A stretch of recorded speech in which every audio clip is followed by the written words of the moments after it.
Boy, ladies and gentlemen, our guest is so heartless after what he did last weekend. DBW's return at Unfinished Business. Right now, he's not ready to show his face because, boy, his actions most certainly spoke louder than any words he'll have here tonight. He'll talk about what he did to Jacob Cassidy. He'll also talk about why he said this is going to end. It's going to end soon. And he was referring to chaos conspiracy. He'll most certainly explain that. He'll talk about now being a part of the penitentiary match for the World Extreme Championship, where, last year, when our guest would come on show after show here on Sportswire Radio throughout last season in DBW, we would talk about, maybe some would even say, it was the failures tour for our guest.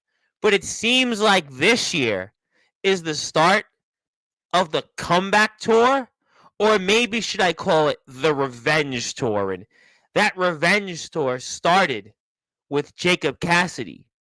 But who will it end with? We're going to find out.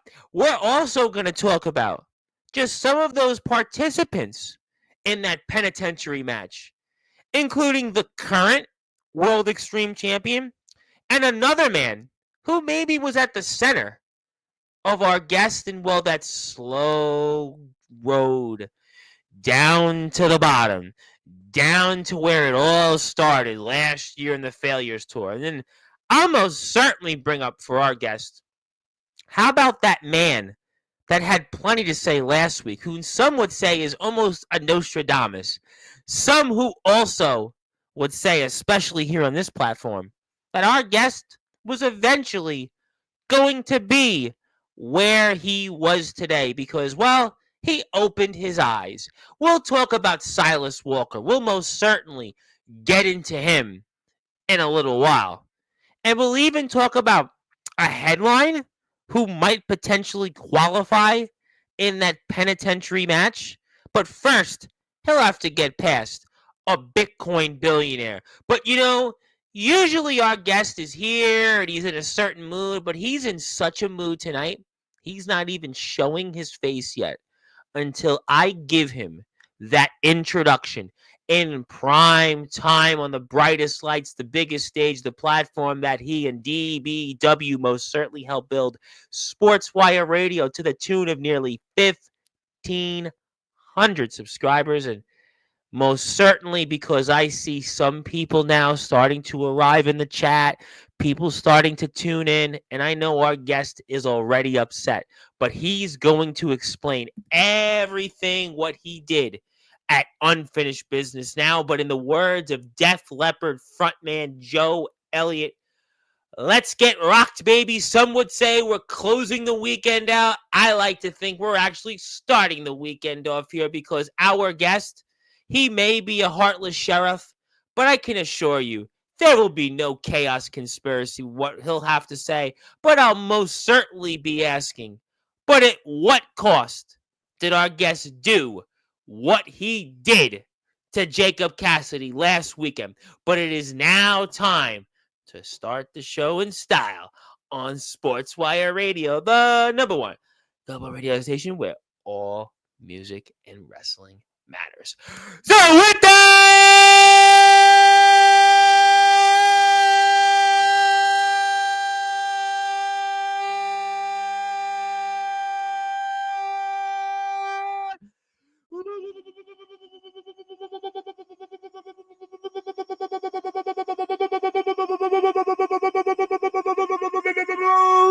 without further ado, here on the Sports Report,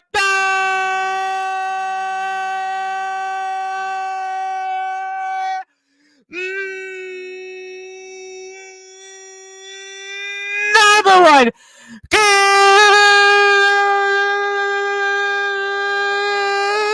global sports show.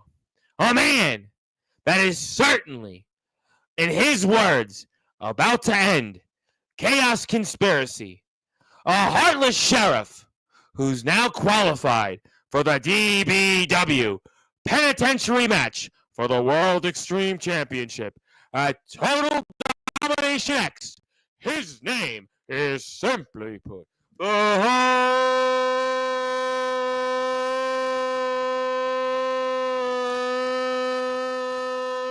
Heartless Chef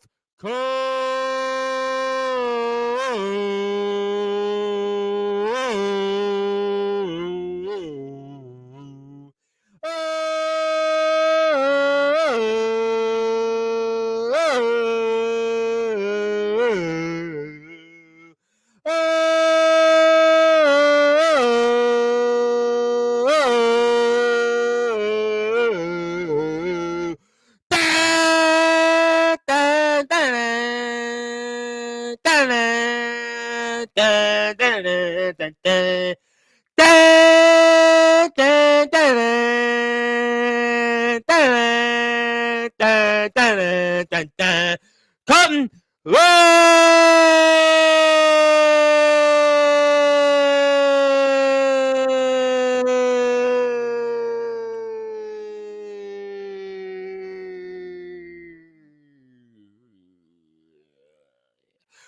my friend, how are we doing? Oh, oh my God! Did he just do what he did? He's got the handcuffs! He's got the handcuffs again! He's got the shirt! Will he handcuff us here tonight? Will Colten Lee jump out of the screen and all of a sudden decide to handcuff me so I can't ask him all those questions? Well, I don't know. Maybe we should go. Maybe we should say we're out of time here on Sportswire Radio and forget about tonight's show because this is Colten Lee unlike no other. This is not like the Colten Lee we've seen in the past. Oh my God. Maybe we should end the show here tonight. Forget about this. Maybe Mr. Judgment can handle you in the Judgment Confessionals. He's got to see you in the penitentiary already. But maybe we should just go. Maybe we're out of time here, sir, because clearly you are here for no fun and games. This is definitely not like Welcome to the Jungle when Axl Rose said, "Welcome to the jungle, ain't no fun and games." Well, certainly because this is not that. And I mean, listen, we can go. If you I know you want to right now lunge out of that screen and handcuff me to that microphone, so I don't ask you those questions. But we can certainly go. We could be out of time. It was great to see you. What you got to ask me? What do I got to ask you? Well, where should we begin for those that are listening and watching here in prime time on the brightest lights, the biggest stage, the platform that you and, well, I'm certainly not going to say Jacob Cassidy and Robert Pearson most certainly helped build Sportswire Radio, but I'll say DBW. Colten Lee, the Heartless Sheriff. At what cost did you do what you did to Jacob Cassidy, and at what cost? What cost? At what cost, sir? There was no cost. There wasn't? I only showed him what the true nature of all of last year was for me. He only got to experience a little bit of it, though. He had to get saved. But we didn't know who was going to save him. There was nobody in the back that had been in DBW the last several months saved him. No one was going to come out. No one would have came out and saved him. Well, maybe they didn't. Anyone in that locker room is scared of what has been unleashed in DBW now. They wanted the monster for so long. What happens when that monster is uncontrollable? Well, we're going to play that match. We're going to show the footage. I shouldn't show this footage, but we're going to show that footage because we want to show what you did. Because certainly the DBW audience, the fans, everybody in the back was just saying, it's too far. This was too far. At what cost? Jacob Cassidy was lifeless. You literally could have ended his life. We may be talking, instead of having you here tonight, we could literally be talking to you from a penitentiary cell somewhere because of what you did to Jacob Cassidy. I mean, he was lifeless, and he would probably have an obituary right now that we would be reading off if somebody in the name of Robert Pearson didn't stop you, sir. Don't worry, he'll get what's coming to him very soon. Oh, we're gonna get to him. I have a lot to say about Robert Pearson because Robert Pearson, just so you know, he messaged me not too long ago, and I was shocked just as much as you were about the fact that Robert Pearson messaged me, just like you were just as shocked at how he ran out and tried to save his tag team partner and former best friend and one half of those DBW tag team champions once upon a time, a part of Chaos Conspiracy. So I know you certainly felt the same way. But I mean, those handcuffs are there for a reason. I mean, I would have to imagine you're bringing them with you for your opponents in that penitentiary match for that World Extreme Championship Total Domination X. If I don't lock anyone up first, they might just be used on someone's head. Well, you know what? There are some heads that could fit. I mean, I would say that you potentially, with the way those look, I mean, Oh, no. Not the way you think. what do you mean? Oh my God! Listen, this is not this. You know what? You were here 4 months ago, and you did forewarn us about what's to come. But I've seen a lot. I've seen a lot of DBW stars come on here over the past 2 years. The Heartless Sheriff Colten Lee, but this is like no other I've seen, and certainly like no other appearance from you. I mean, the mood you're in. I mean, I only wonder what this conversation is going to be like here over the next hour or so. I mean, especially the DBW fans, they certainly were left shaking their heads, and obviously you have a lot on your mind here. I did say when we opened the show to introduce you, sir, that last year was the Failures Tour, but this year seems like you might want to call it the Revenge Tour, and the Revenge Tour, well, it opened up with one of your former cohorts in Chaos Conspiracy, Jacob Cassidy. Do you feel the same way that this year is the Revenge Tour? Is it the Revenge Tour or is it the Pain and Suffering Tour? Well, revenge can mean pain and suffering. It could be both. I mean, you tell me. To quote someone, pain and suffering is what drives a man to do whatever he needs to survive. Yet you listen to everyone else and you fail. Listen to what you desire and you'll succeed in life. But you kind of didn't do that last year until now.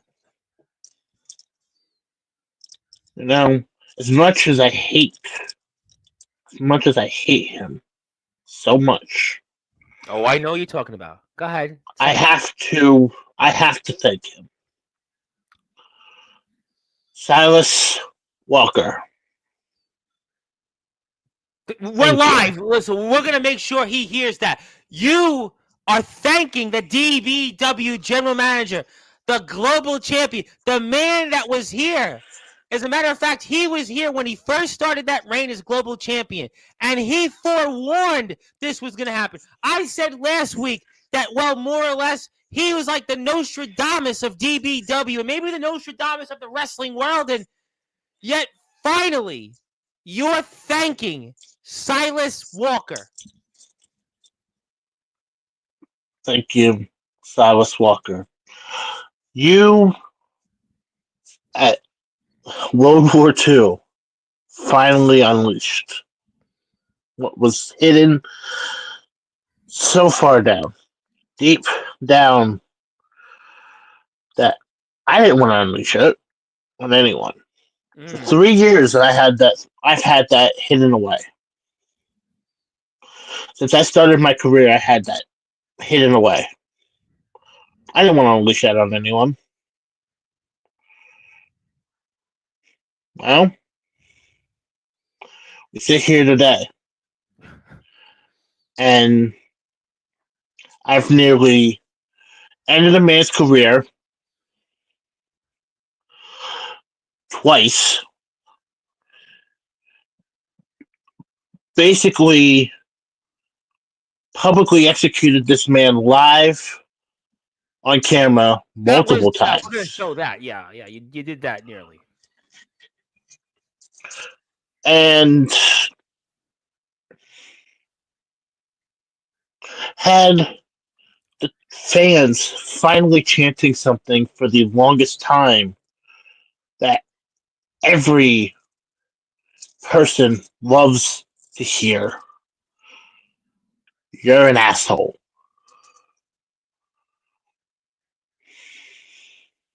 And you wanted that? You wanted them to chant that? You wanted them to say that to you? I mean, last year you always talked about the fans. You always talked about doing things the right way, but now you've changed your tune.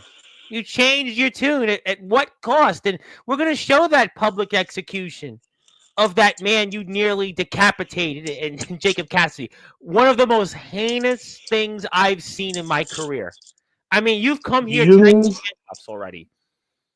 you have seen you saw what I did to Jacob Cassidy. That's I only the most certainly beginning. did. I watched it twice. I don't know why I did. It wasn't because I was a sucker for what you did. It was almost to almost understand why you did what you did. Why you, as the heartless sheriff, nearly execute. You even said the words, "You'll be the judge, jury, and the executioner." And boy, you were all that and some. I mean, You yes, see what's in my hands. I do. I see that. Yes. You know what this is. Well, it's This not is what the you thought. last this is the last remnants of what was my past. I finally shredded that last resistance of what this was. And now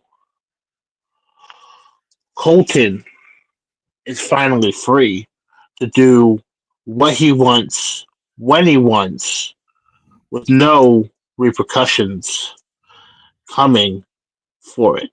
Oh my good. And you were in the match, and we're going to talk about that in a little while. You were in a match that basically, well, it's designed for you. Oh my God. Listen, you know what? I see Aaron Blaze here. I had him here Friday, and maybe Aaron Blaze shouldn't win this match against Chase Wakefield because look at what the Heartless Sheriff Colton Lee is doing tonight. Look at, without even saying much so far, look at what this man is going to show the world. Boy, Mr. Judgment, some would say he's responsible for the failures tour of Colton Lee. Boy, maybe he should just handle you. Maybe he should just do Judgment Confessionals on Wednesday, and he should just handle it. Maybe I'll pass the baton to him. He'll come on Sportswire, interview you, or you'll go on his show Wednesday night, 9 o'clock. And listen, Sammy, nothing? He might be.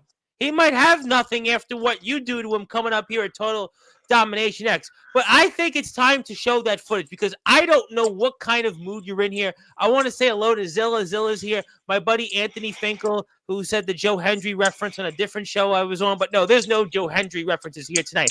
We've got a heartless sheriff who, listen, I have seen a lot. I had Pitbull Gary Wolf on here, and he didn't even do what you've done here. I mean, we just had Rhino on right after you were here. Rhino came on the week you were here, if I'm not mistaken. And he just competed for the NWA World Heavyweight Championship. And he didn't even have the handcuffs. But yet you have it. Listen, I don't even know what's ahead here over the next hour. And I thought Yoshimatsu Matsuda, the Oyabun, the leader of the syndicate, Matsuda clan, was certainly one handful last night. You? Who knows? The only thing I can say is we got to get to the footage here because we got DBW talk to get to here. And I got to certainly do it because we have to talk about what we saw between Jacob Cassidy and Colton Lee, two men that were brothers side by side in Chaos Conspiracy. We thought they were family. We thought that those two men would have been together forever, and it certainly wasn't the case. And Colton Lee, he's not, listen, we're not in Tex country anymore. He's a heartless sheriff, and we're going to show that footage here very shortly. And I have it synced up now because now we are on the DBW YouTube page here. And there you go. So we've got it. We're getting ready for it. It's match time. And boy, Colton Lee, I am sure you're either really mad we're going to see this or you're really excited to see it once again live here. But tell me, although I shouldn't ask you this question, but I kind of have to, what is going through your mind here as you're walking through the curtain to come in to that ring and with those handcuffs in your mouth and looking right at your former brother in Chaos Conspiracy, Jacob Cassidy? What am I going through? I'm making him fester. I'm making him just build that anger. Because he wants to get at me so bad for what I did at Mary Mayhem. But the more I make him wait, the easier it's going to make for me to beat him. Anger is the biggest weakness in any opponent. Anger. You use it to your advantage. But can you blame him? I mean, certainly what you've put him through, and he had 4 months to think about that. 4+ months to think about that. I mean, couldn't you have sympathized or not even had an issue with what he was going through if you were in his shoes? You've been in his shoes before. I have no sympathy anymore. I lost my sympathy when I lost my championship opportunity at World War. I have no sympathy for anything that I do in that ring anymore. I don't have sympathy for the opponents. I don't have sympathy for the fans. I don't have sympathy for anything. Well, yeah, you definitely don't have any sympathy. I could certainly see that. You Anyone that steps into the ring with me are victims now. Well, he's the first victim of this revenge tour, and it started last year, and it's continuing here right through the road of Total Domination X. But, interesting that a very methodical start. It reminds me of my guest a few days ago, Tyson Spade of NEW. He's supposed to be the deranged Tyson Spade, and he got off to a methodical start like you did, a little different in terms of what he brings to the ring, but you were just pacing around, coming out slowly to the ring, and almost trying to wear down Jacob Cassidy because with your sheer size and strength that you're going to decapitate this man here, huh? Yes. And that was just, look at what you just did there. Look at the sheer strength, the sheer force of the heartless Sheriff Colton Lee. Yeah, that's definitely heartless to say the least. That was heartless? Yeah. Watch this. Well, that was definitely one that you're going to see a reel, I'm sure, that quite a bit. But, I mean, just almost lifted him up like nothing. It was like a sack of potatoes. It was almost just, I mean, I don't even know, this is just almost, you are a monster. This is just, it's cruel what you're doing to Jacob Cassidy. I mean, certainly the fans there of DBW, and by the way, sellout crowd here in DBW. Yeah, even the NEW undisputed champion, Be Insane, is saying it's heartless. From one monster to another. I mean, this is cruel what you're doing to this man. I mean, this is a man you used to stand side by side to, Colton Lee. Oh. That felt like the train coming down the tracks. That literally felt like the train. It felt so good to do to someone. It did? It felt so good to do. Why? Why did it feel so good to do what you've done I again? want people to feel my pain and suffering from all of last year. But that just felt amazing to I just mean, throw him literally, out of the ring. I'm surprised he was able to get up after you. I mean, think about where you were at that point, and look at how far he went. You launched him. You launched him. I mean, Aaron Blaze Mm-hmm. or Chase Wakefield, I wouldn't want to show up to this penitentiary match. If I'm them, I'm just telling them, you know what? Take the rest of the night off with pay when that match happens. Maybe they should just maybe go somewhere else. Maybe they should do like a promo battle. Maybe they should just go out and maybe do like a WWE 2K game of themselves because I wouldn't want to be in a ring with you after what you just did to Jacob Cassidy. I'm just saying. I wouldn't either. But Yeah. that's their choice if they want to get in the No, ring with me. you want them to do it. Because you want to do what you did to Jacob Cassidy to them. You most certainly want to do Yeah. it. Now, if you see this, Yeah, yeah. I will. I can do this to anyone. I have multiple ways to hurt people now. But I would love to see. I Yeah. have been this whole off season. That whole off season was nothing but studying, training, and just overall domination. You did Anything say I that. do I now. do remember you. You were here. It's been 4 months since you've been here, and I remember you were here. In fact, you were here Martin Luther. In fact, you were here Martin Luther King Day. It's actually 4 months, technically tomorrow. 4 months tomorrow, and you did have a long time to think about last year. You had a long time to think about everything you went through, and clearly you've used this to become a monster and to really launch yourself like you launched Jacob Cassidy into being this heartless sheriff. Yeah, But look I at what he's trying to do to you, and you still are. It's almost like nothing. He had you in a pretty good submission hole, which most guys would not have been able to fight out of. And look at what you did to it. Look. let me remind you, I'm not the normal sized man either. Oh, I'm aware of that. I've known you a while. You've been on here what And I 8 years and I now? said it on confessionals that those submissions are going to be useless when it comes against me, and that's exactly what happened. I could see. I could certainly see it. How about that there, that DDT you did to him? I mean, yeah, it almost. You ever watch the Looney Tunes? You ever watch them? That's all, folks. Mm-hmm. That's almost. He looks like right now. If anybody's in the chat, Jacob Cassidy reminds me of almost like Bugs Bunny and Daffy Duck right now. That's kind of what you're doing. Is Jacob Cassidy a real thing or is he a Looney Tune? I mean, that's what you're basically doing to him. I mean, don't tell me you were motivated by watching the Looney Tunes. No, no. Honestly, I was watching too many Vader and watching too many Vader clips. Well, you know what? Stud Bronson said the same thing, and yeah, he launched somebody else in his own right, Savio Vega, and pinned him, and even be insane because, and I know he'll be definitely tuned in Thursday night at 8 o'clock when Mr. Jake Dvorak comes on here, his cohort in the DHC, and even he's saying that this is a damn monster. Yeah, you are a monster, and I mean, just Jacob Cassidy's trying everything. I mean, Jacob Cassidy's a man that's had a lot of success in DBW and EBW and Amplified Wrestling, Enterprise Wrestling, and just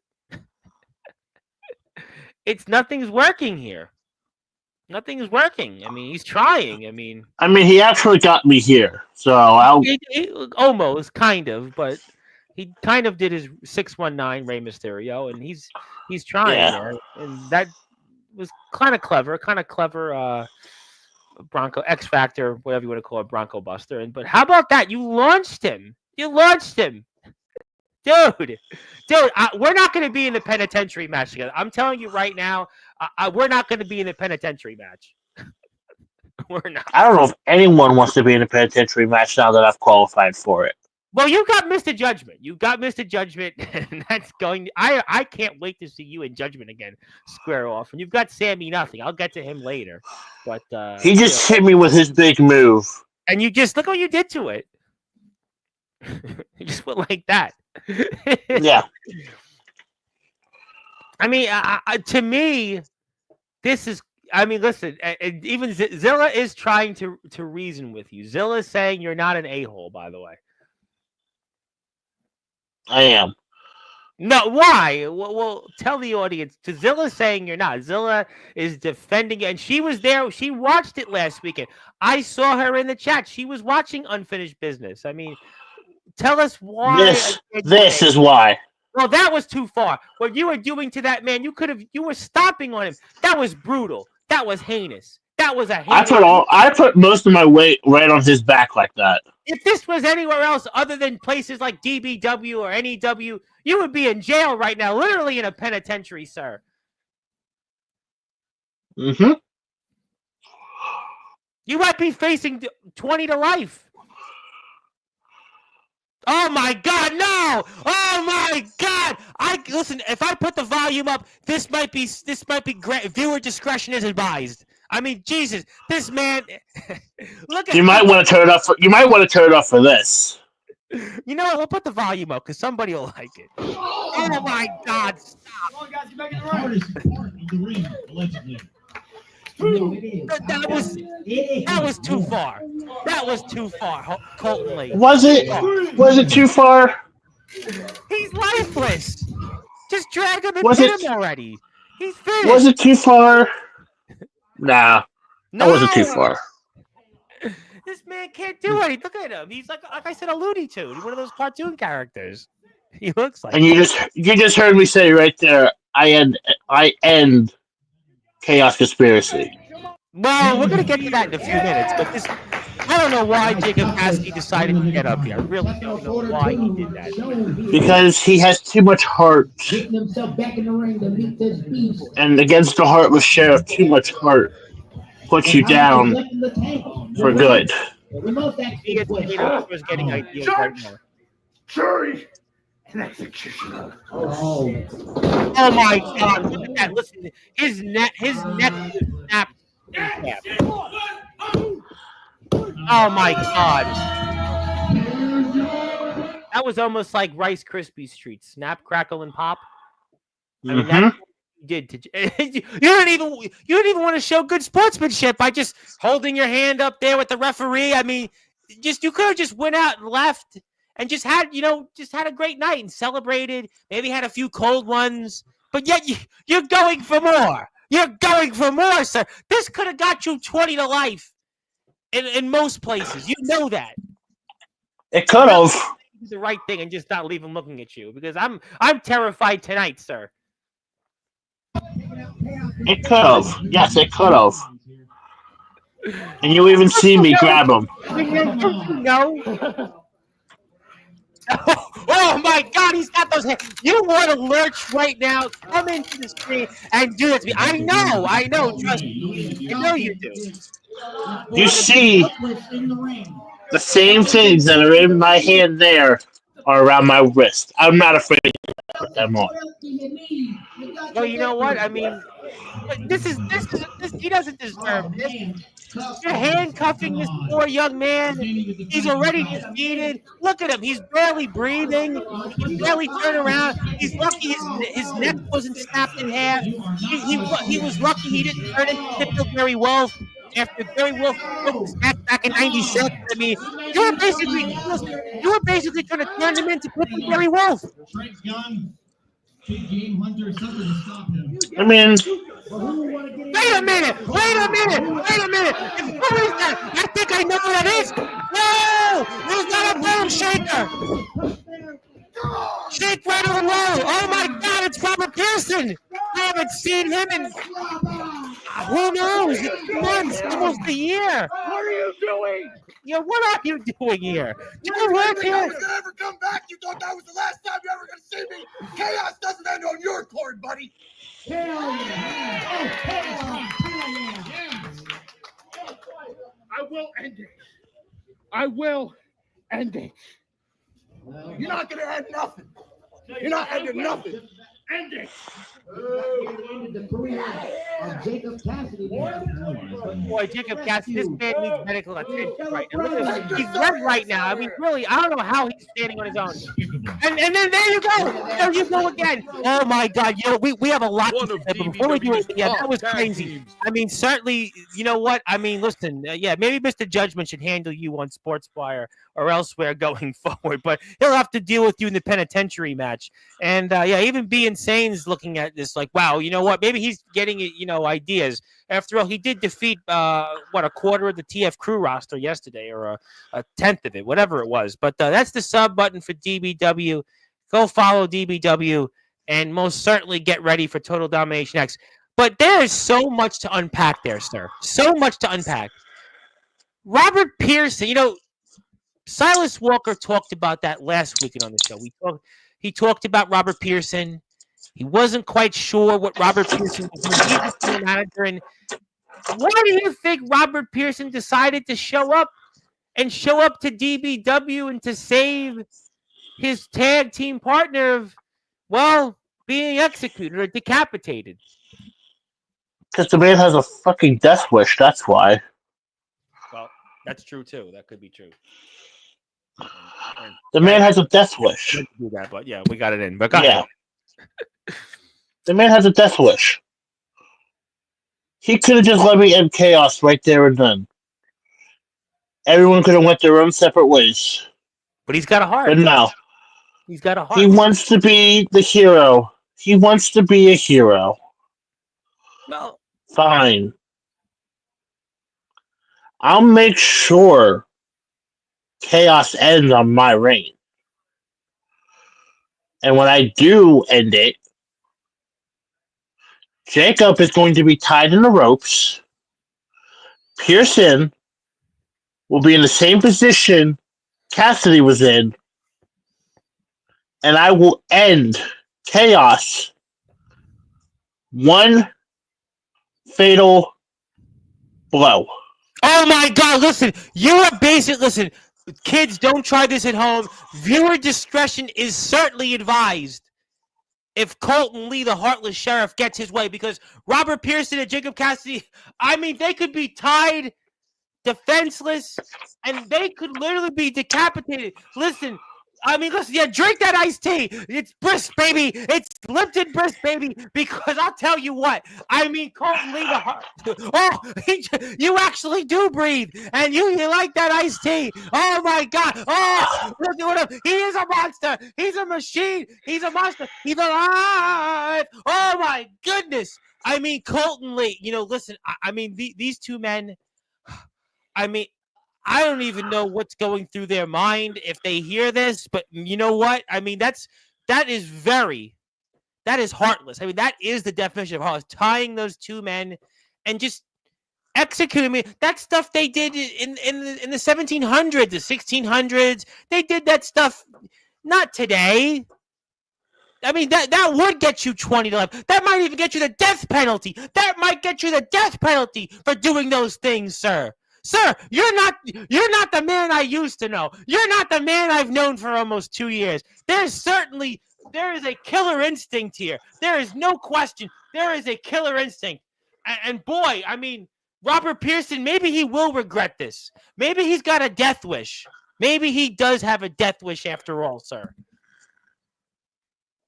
I'm guessing he does at this point. Apparently, we shouldn't say it, but months ago, I mean, we were all wondering what happened, and I guess, you're going to try to finish the job, it seems, but boy. I can answer that question for you. Oh, well, I suppose you're going to, because I'm not going to stop you. So, I'm going to remind people here, there was a little promo segment on World War II, was there not? Yes. About Cassidy trying to find a partner? Yes. Well, did anyone actually realize what happened to Pearson at that point?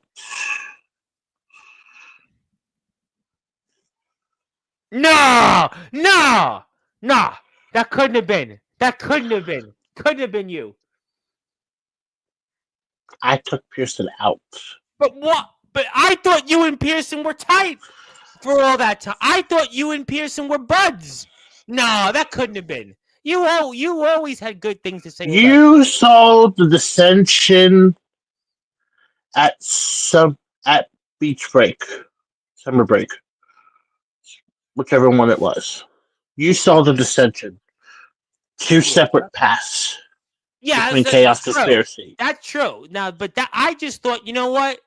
You guys are doing different things. You're doing one thing. They're doing another. I took it upon myself and decided to take him out quickly before he decided to do anything else that would harm Chaos Conspiracy. But I was not going to let him make the first move so against really, the rest of us. do you? All right. You know what? There's a lot to unpack here. We're here with the heartless sheriff, Colton Lee. You know, Colton Lee. I should actually bring this up.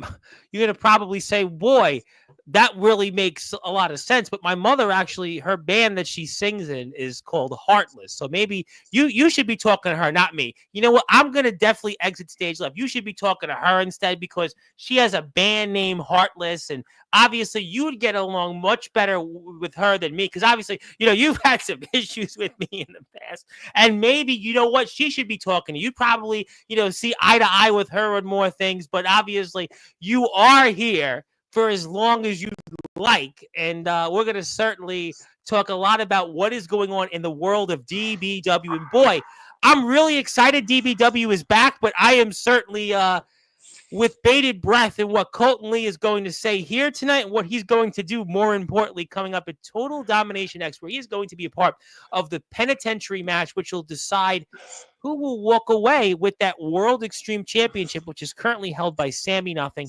And if you're here on Sportswire Radio, hit the sub button for us. Thank you so much, everybody, for tuning in. Please support our friends in DBW. I cannot stress enough. And by the way, Colton Lee, whether he likes or not, is now a part of the Sportswire Radio Hall of Fame because last week we awarded DBW officially as a company in the Sportswire Radio Hall of Fame. So maybe that's why Colton Lee's upset because he should have been in the Hall of Fame much earlier. But I digress. Now, you said something interesting about Robert Pearson, right? You said you took out Robert Pearson, and Robert Pearson was out for months, right? So when you think about Chaos Conspiracy, you go back, right? And all the division in the group, all the different things that went on. Silas certainly had plenty to say about Chaos Conspiracy. You now of late have, well, figuratively and literally done a lot with Chaos Conspiracy. Do you feel that the fall or the demise of Chaos Conspiracy lays at the feet of one Robert Pearson? I say it lays at the feet of Jacob Cassidy at this point. But Cassidy, you nearly killed, but Pearson was the one you took out for a reason. So couldn't you have said that Pearson was obviously somebody that you obviously felt strongly against? And maybe he was the one. And we know that when Silas was doing what he was doing and what led to your attack of Pearson, Pearson was kind of just, he never said anything. We don't know what's on his mind. In fact, Silas Walker brought that up last week on Sportswire Radio.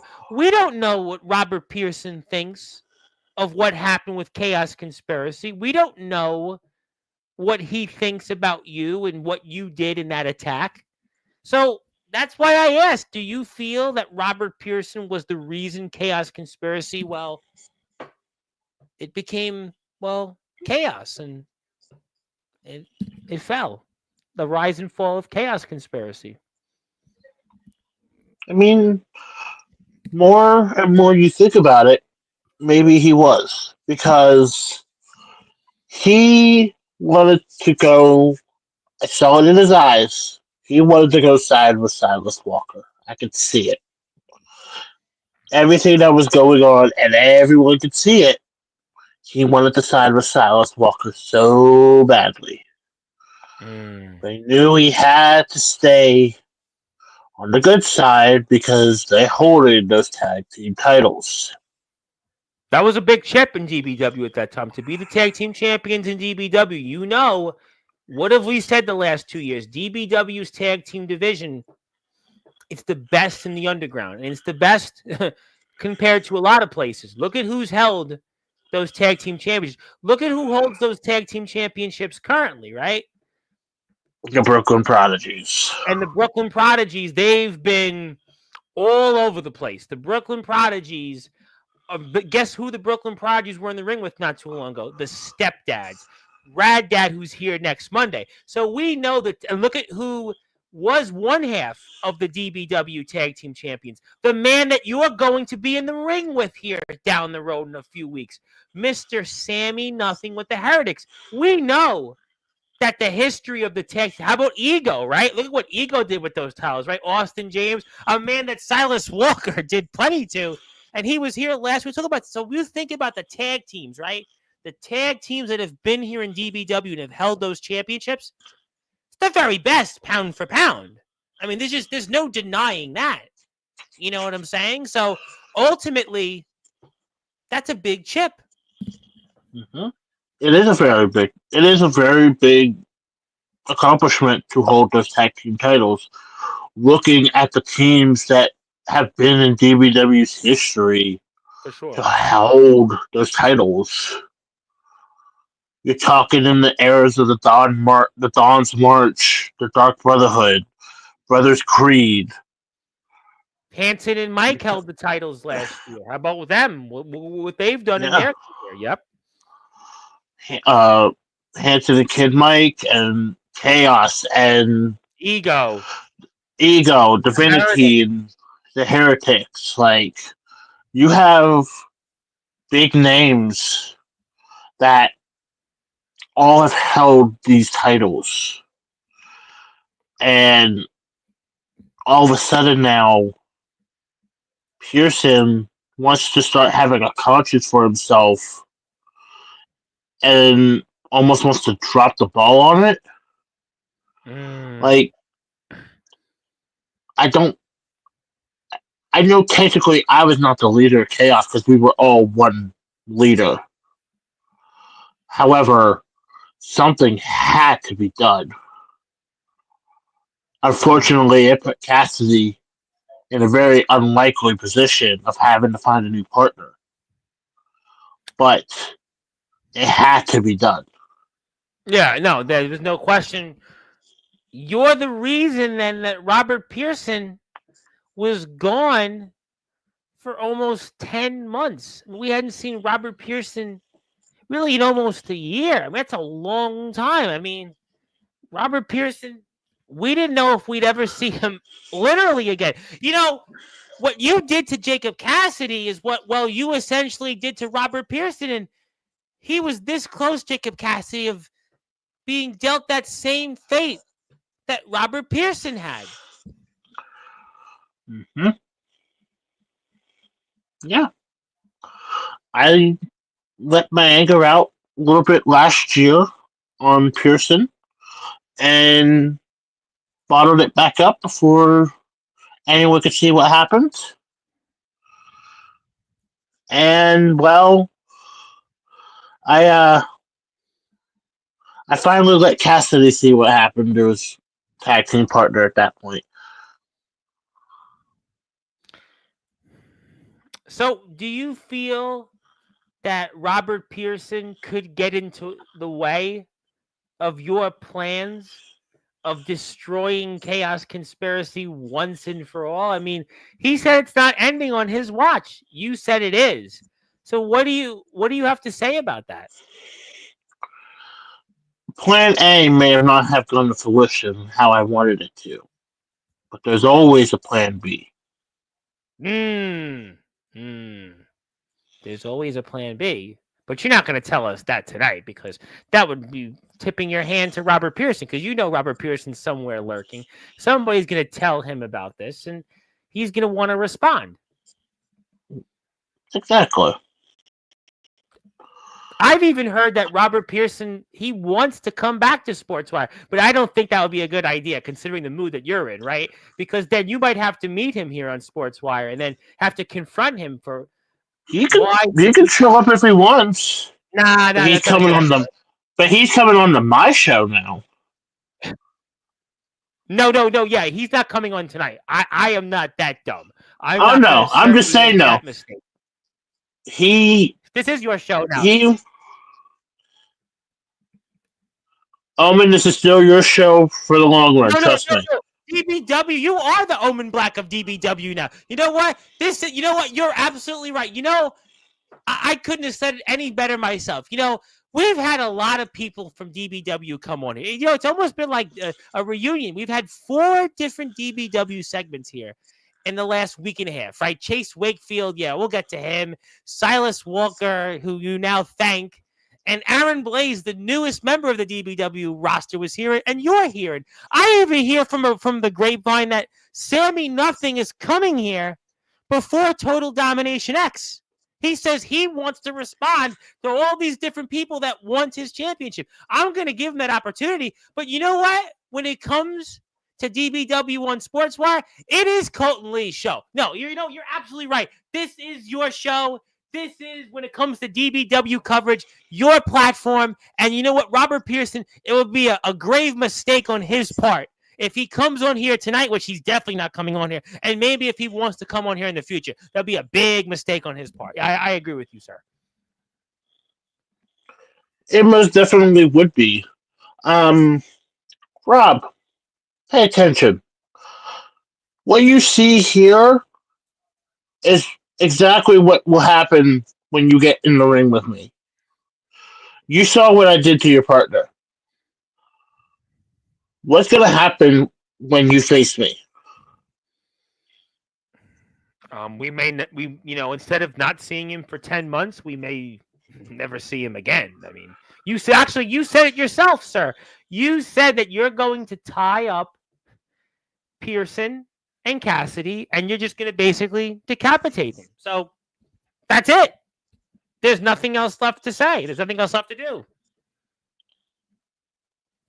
I mean, so we know the answer. You basically told us the outcome. Basically, you've turned into your own version of being Nostradamus. There's nothing else more to say when it comes to that. I've become my own harvester of pain. Well, you know what? You're definitely not the harvester of sorrow, because you're not sorry for anything. So I can't compare you to a Metallica song, because again, you're not sorry about anything. You've even said you're not apologizing. You got no regrets. And listen, you're lucky that this all happened in a DBW arena, because if it was anywhere else, you would have got 20 to life. You would have been the one handcuff. But then you know what? Maybe you would have wanted that, because that would have put you into a playground, which you're going to be in here coming up at Total Domination X. And you're going to have that opportunity to be in a match that, well, maybe it was designed for you, in a match that you've been wanting to be in since the day you were born, and you didn't even know it, Colton Lee, the Heartless Sheriff. Yes. Coming up at TDX, I get to participate in the most famous match DBW has to offer, and that being the penitentiary match. For the first time ever, the World Championship is not on the line in it, but the World Extreme Championship is on the line. That might even be Am more. I excited? But that might even Am I be excited? more. No. I'm excited. You're excited. 6 people. Myself, Mr. Judgment, Sammy Nothing. 3 of the 6 have been decided. Correct. We need 3 more people to be decided in this match.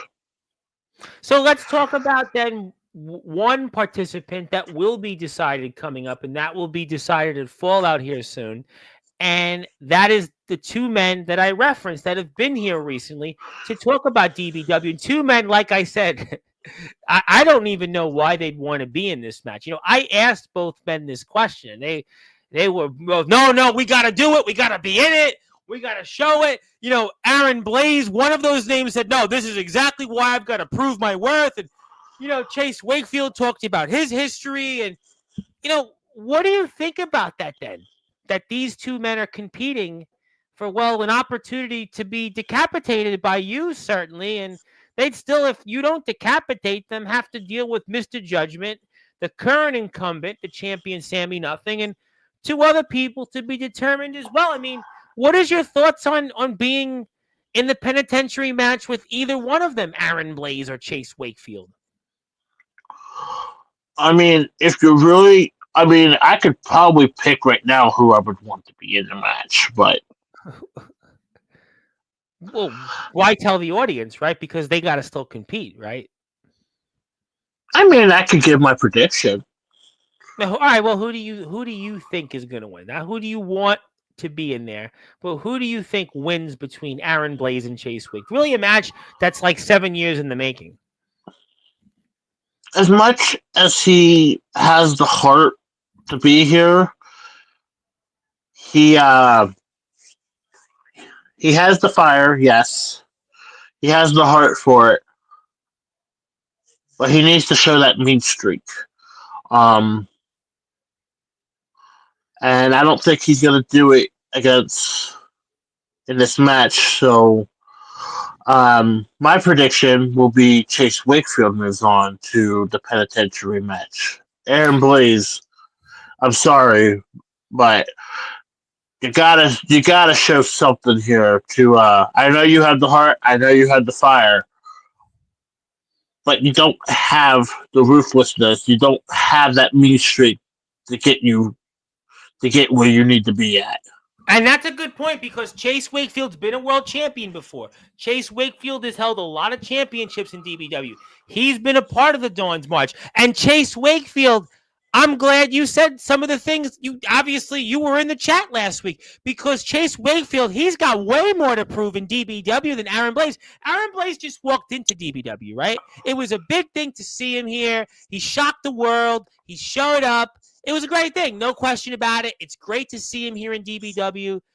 It was an honor to talk about him and Aaron Jones. But the truth is that this is the playground of Chase Wakefield. Chase Wakefield hasn't won a match in DBW, in over a year. He's kind of in the spot that you've been in. He's kind of in the spot that Silas Walker was in last year. I mean, Chase Wakefield, he's got to win this match not only to save face in DBW, but maybe even to save face for his potential marriage and his wedding show, which you still haven't been announced on the card yet for, sir. I know. I may not go full Heartless Sheriff on him, but no, I still want that invitation. No, you want Wakefield because Wakefield, he didn't put you on the card. He put other DBW guys on the card. He even put Silas Walker on the card. He didn't put you on the card. He didn't do that. So certainly, you know what, Aaron Blaze, congratulations. You're not, if Colten Lee is right, you're going to continue your career because Chase Wakefield, listen, if Silas Walker wanted to end his career and couldn't do it, but he was close, just wait till what you do. So there's no question. You've got a lot on your mind here. So, I mean, Chase Wakefield desperately needs a win.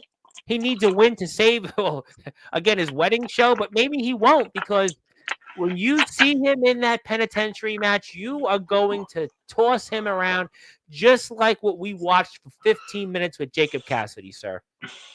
You want Wakefield. Pretty much. You want Wakefield.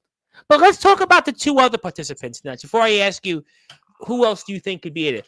But let's go to Mr. Judgment, a man that you were so close of beating. Maybe you were the guy that was the closest before Brandon finally did it and finally ended Mr. Judgment's run of being a champion for nearly 2 years. And that's where we go back to Merry Mayhem in 2023.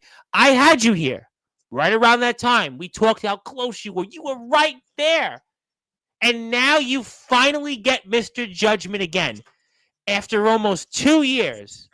I am sure. 2 years of him hiding and running from me, by the And you way. know what? You get that chance. And I know you talked a lot about you want to end Chaos Conspiracy. I know we've talked a lot about Silas in the past. I know Jackson Snow's been a topic here in the past. I know a lot of people that we've talked about up and down the DBW roster have been a topic here. But you know, Mr. Judgment, deep down, you've wanted him more than anybody else here. You have figuratively and literally unfinished business with the prophet of purgatory. I most certainly do. And now that the sides have switched, Mm. let's see. Let's see if the prophet. Let's see if the prophet now can handle the heartless one. Mm. Mm. And you know, I know deep down, and we're watching you on confessionals here, by the way, with Mr. Judgment. I know that deep down that you really have a lot of angst toward this man. I know, because I've talked to you a lot about this here on Sportswire on and off the air. You most certainly blame him just as much as Chaos Conspiracy for everything that has happened in your career. I mean, and now this man's going to have to deal with that. I mean, he may be a big man, but you were the guy. You were the guy, and now you're going to take out. Oh, this is almost 2 years in the making, and it's in a penitentiary match. So there's no getting out of. There's no escape. There's no I escape. mean, really, he was the one that founded the penitentiary match. If you think about it, And now you're going to be the one that's responsible for his demise. Think about it. You were right there almost 2 years ago.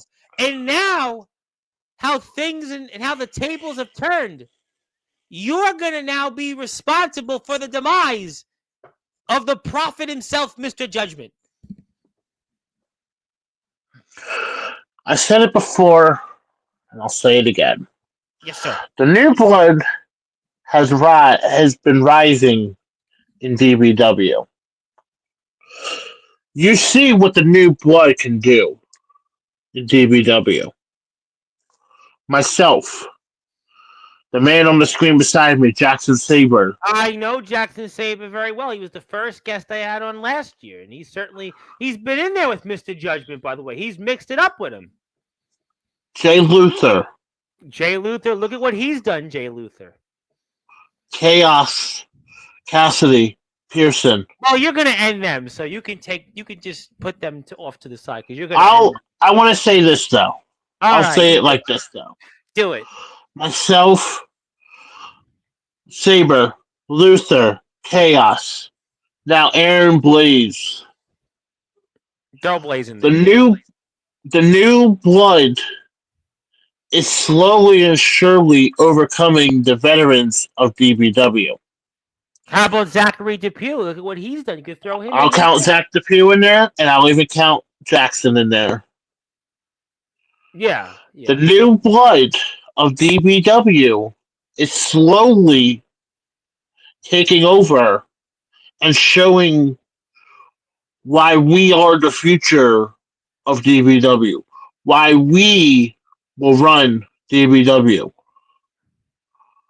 So and Mr. that, he can't my run friend, anymore. will be led, unfortunately, by the Blaze. Oh, I see. The Blaze, yeah. The Blaze, and not Aaron Blaze, but the other Blaze. I see what you did there. I most certainly see what you did there. But, I mean, you've got obviously a lot of pent-up aggression. Let me say hello to some people here. James Taylor's been here, who, by the way, has a new photo on his Instagram profile, but he's got his old one. Please keep that one on YouTube. He looks good there. Our friend Athena is here, who was driving on Instagram, and she's not driving anymore because she's here on Sportswire. My buddy Blaze the Bingo Hole, who, by the way, he's speaking to Just Incredible here coming up this week. That's a pretty cool interview.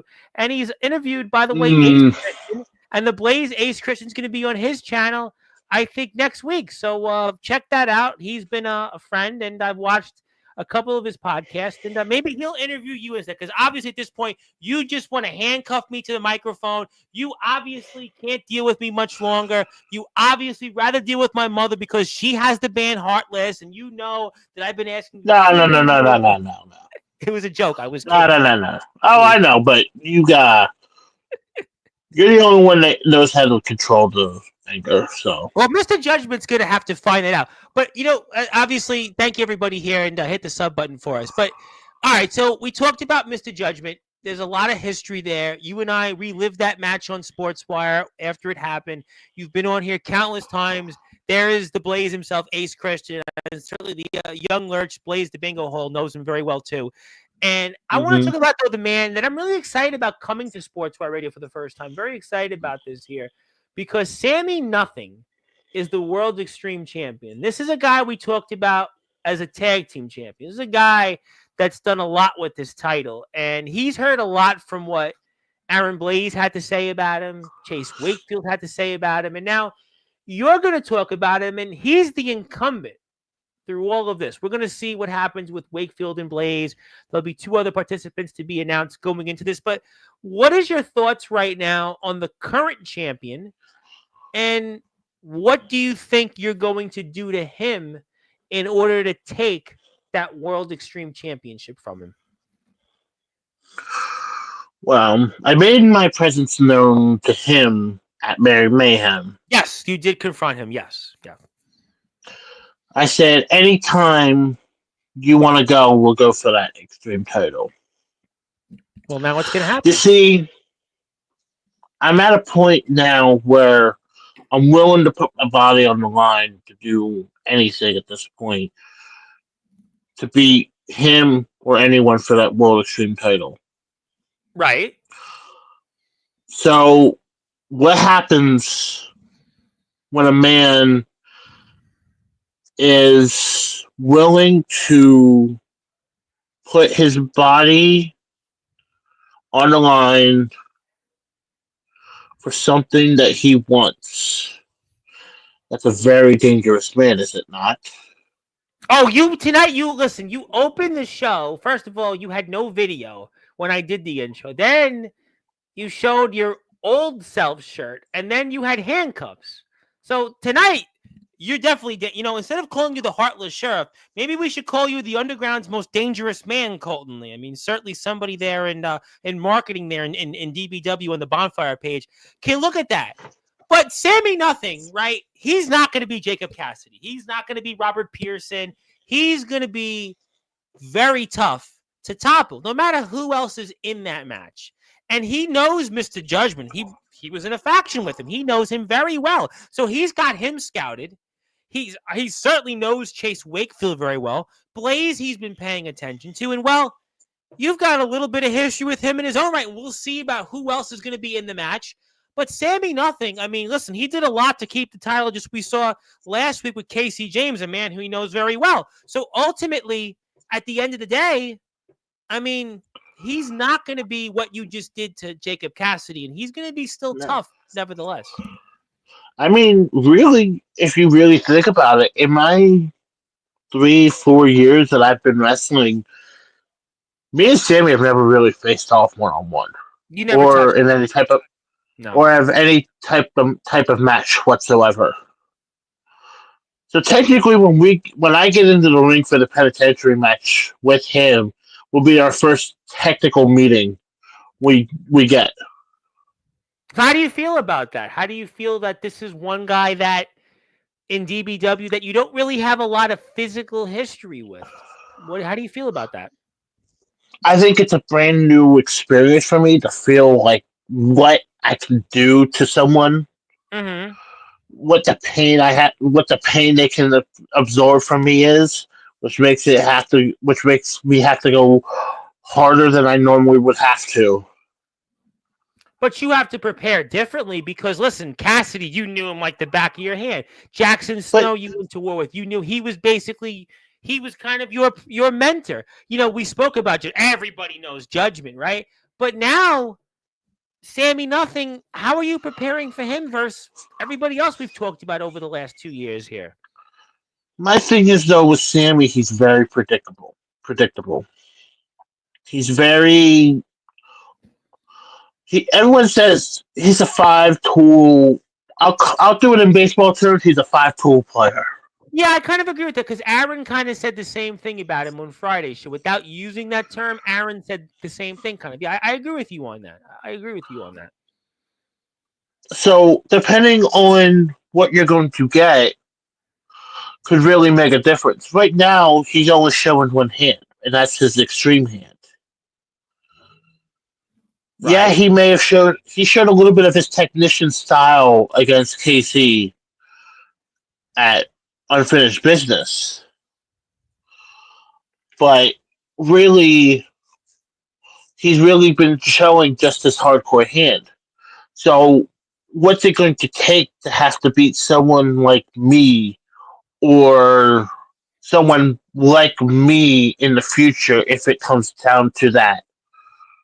What do you have in your bag, Sammy, to beat someone like me or bigger to hold on to that World Extreme Championship? So now he'll be here to talk about that. He'll be here to talk about that when the time comes. But my response would be, well, I'm the incumbent. I've been the champion. I've had a tough road to keep the title. We know the legacy of that title. Jackson, Roland Havoc. We know who's held the World Extreme title. And his response would be, well, look at who I took the title from.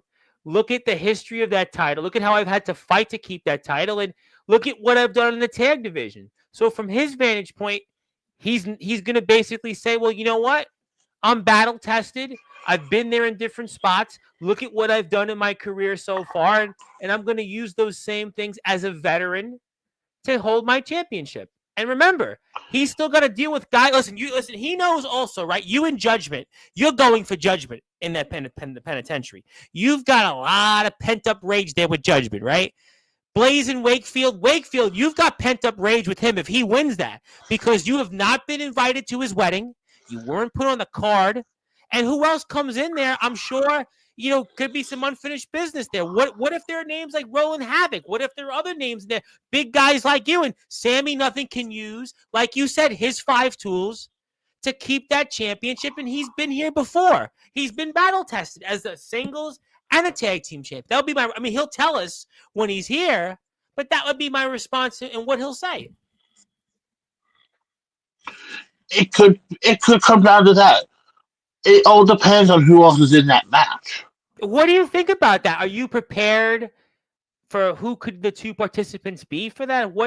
What's your opinions on it? Obviously we'll find out. I'm sure Sammy will have a different opinion as well. I am expecting some shenanigans to happen. I'm expecting something, I have the button ready, some bullshit to happen on that. So I am expecting something to happen come Total Domination, where someone's getting either a hit list is getting put out on someone, or someone's getting taken out backstage, or something's going to happen. Someone's going to get put right into the spot at TD at Total Domination. What if Pearson's put in the spot? Oh, it just makes it easy then. No, I could say it could make it worse for you because you've got think about this, right? Judgment and Pearson, you got a lot of animosity toward, right? And that could distract you from Sammy Nothing. He's the incumbent. Wakefield, if he's in there also, you got a lot of pent-up rage toward him. So think about that. I think it actually make it worse for you. Yeah, drink some iced tea to that because you hadn't thought about that. No. It would not make it harder for me. What do you mean? It just means that it just makes it easier because then I have all my targets lined up ready to go.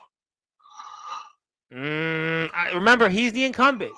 He's gonna want divide and conquer. He's gonna want you to fight Cassidy, Wakefield, and Judgment, and whoever else is in there. That gives you a better chance of keeping the title. But that means that I get to save the best for last. That means I get to save the champion for last. Potentially. I get through all my other business first, depending on who's in the match, and I get to the champion.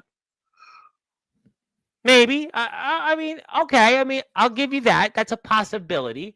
Let me get to a few comments here. Justin Parsley, who's dealing with his own health issues, he's definitely not going to be one of those participants. He has a concussion right now from Omen Black, and he'll be out of action for a bit. But the Hall Monitor would like to say that he's his favorite wrestler, my favorite wrestler in the chat. Well, you're the Hall Monitor, and who else is in the chat that's wrestler? So technically, he's right, actually. I think he's the only wrestler in the chat. So, yeah, he's actually right. But if he still looks like that, hopefully he's laying down with I guess an ice pack and maybe red. They still have those like cloths. When I was a kid, they had the red cloths you use, or pink, light red cloth with ice. I remember that was a thing. Somebody I guess knows you here. What the hell is happening here? You wrestle? Yes, he does. And please hit the sub button for DBW. And there's another wrestler in the chat. Well then, tied for first. Just so the prodigy from our friends, obviously in WBWF, and Justin Parsley, my two favorite wrestlers in the chat. And obviously, Colten Lee's my favorite wrestler on the screen. You like how I did that? My favorite wrestler on the screen. So, I mean, listen, I've got three great. Yes, that was a good one. I got three, my favorites here tonight. I got Justin Parsley, the Prodigy James, who, by the way, WVWF is going to be a big topic here coming up on Friday with Michael McMoney, because I heard from the grapevine that he didn't win that hybrid championship. We're going to definitely talk about that. But, yeah, Justin Parsley's here. The Prodigy James Curry is here. And also, if you are here, hit the sub button for me. Hit the sub button for DBW. And, yeah, Colten definitely wrestles. And see what he did to Jacob Cassidy. And don't try this at home. He's got an Instagram page. Go out and give him a follow on Instagram. DBW's got a YouTube page. They got over 4,000 subscribers, and I'm actually almost a few subscribers away from 1,500. So if you are here and have not subscribed, hit the sub button for me, because I'm like 4 or 5 subscribers away. So hit the sub button for me there, and we're talking for a little while longer with the Heartless Sheriff Colten Lee. All right, let me ask you then this question. I know Sammy will be here, and I'm really curious to see what he thinks. But I want to ask you, what would it mean to you then to be the DBW World Extreme Champion? I mean, not only with it being my first championship in DBW, yes, it would mean something monumental for me. But you're also talking about something that has helped define a division. Every single champion that has held that championship has redefined that division of what it was previously. That's a good point. Chase made the same point last week. That's a good point. I agree with you on that. I'll go back. Roland Havoc. Look what he did with the division. Oh my goodness! Look at what Jackson did with the division when he was in charge of it. It got brutal. You found that out firsthand. Twice. I know. Well, I mean, we're not going to talk about that because you have the handcuffs handy. But yeah, Jackson certainly. And look at what Sammy's does. So think about it. And just what exactly. Look at the recent history, right? Look at what Roland did with the title, right? Roland's run is legendary, right?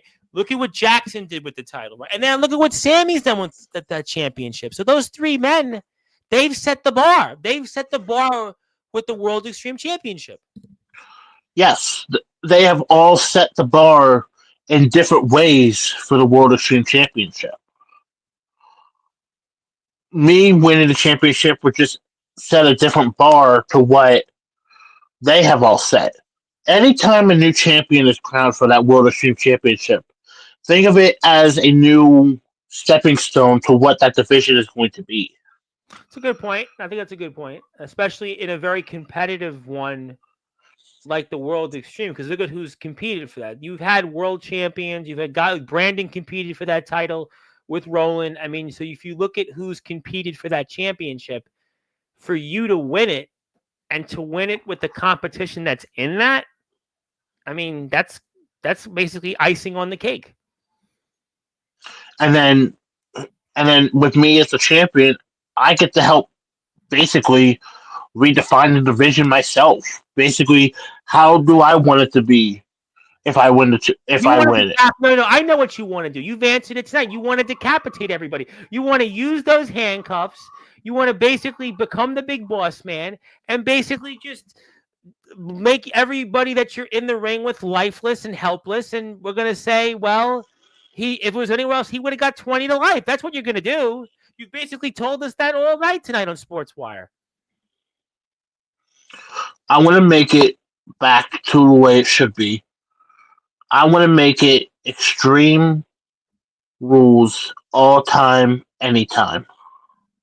No. Oh my. Listen, you know what? I mean, yeah, they may be chanting a-hole, a-hole. They may be doing that here in the DBW arena there.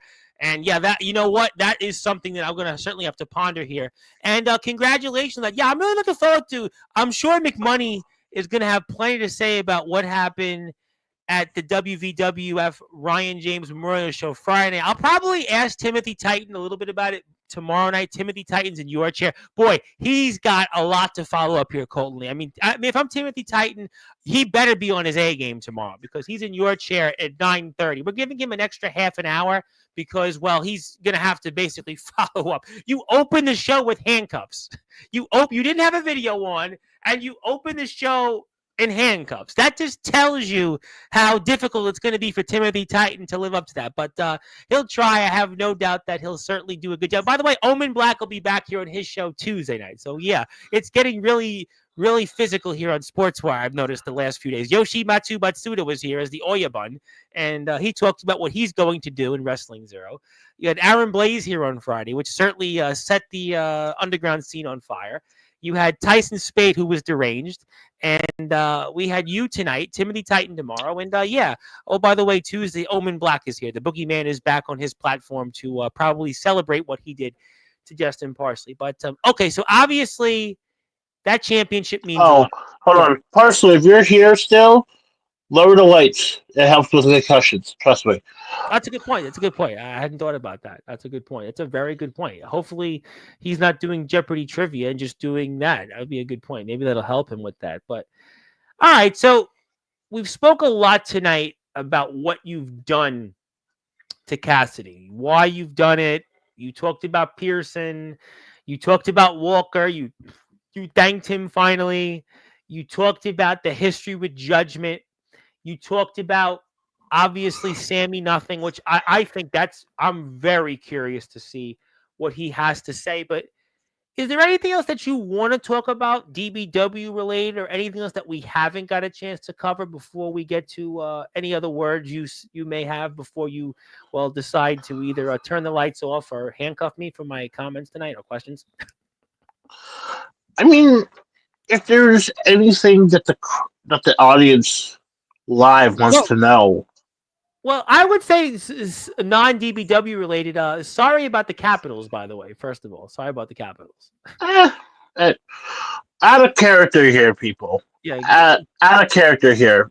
Tom knows I am a big Washington, D.C. You actually tell me sometimes, don't bother me, Ovechkin chase. Yes. Earlier in the season, I was a very avid follower of the Capitals chase for the 895, should I say. And he missed time. He missed a few weeks, and a lot of people thought that he wouldn't have broke the record because he missed like 10 or 12 games, if I'm not mistaken. 6 weeks he missed. Yeah. 6 weeks, and he still managed to do it in same amount of games. And he did it. And he did it against my New York Islanders, actually. Yeah. I will tell you. I'll tell you one thing off character. When I used to have season tickets for the New York Islanders when they played in Brooklyn, and there was only one player that made my heart go like this, kind of like what you did to Jacob Cassidy. That was Alexander Ovechkin. He would load up the puck when they would pass it to him, whoever it was, on the power play. He was the one guy I'd go like this. Not even Crosby. I've seen McDavid. I've seen Austin Matthews. I've seen Malkin. I've seen all the great players over the past 10 or 12 years. He was the one player when I would watch, my seats were right below the goalie. He was the one guy. I went, okay, I can't. Stamkos was another player I would watch, and I watched him in the playoffs. But him, Ovechkin, with his shot, when it would load up, he was the one guy go like this. He is the generational player. He. Sorry to anyone who doesn't like hockey here. We're going into hockey terms here. He is the Gretzky of our time, of the early, I want to say, early to late 2000s. Yeah. Well, his career, look at how he was a model of consistency, right? He missed, it was 2.5 years, right? You had the lockout year of 13. You had COVID, which was 21, like 50 games. And then he missed games, and he still was able to break the record. And no one thought he would do. He even said when he first started with Washington, I don't think this record will ever be broken. He didn't even know he was going to play that long to do it. He said like 5 or 6 years ago, I don't know if I'm going to play that long. No. And I honestly think he is a first-round Hall of Famer when he retires.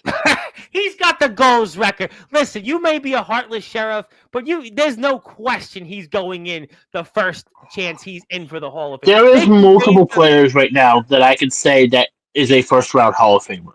As much as I don't like the man, Crosby is another one of those is a first-round Hall of Famers that will be going in. I think McDavid. McDavid. Marc-Andre Fleury will be going in.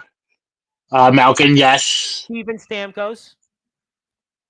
Maybe give him another couple years or so. His stats are already there. He's got 2 Stanley Cups. He's got 1,000+ points. Steven Stamkos.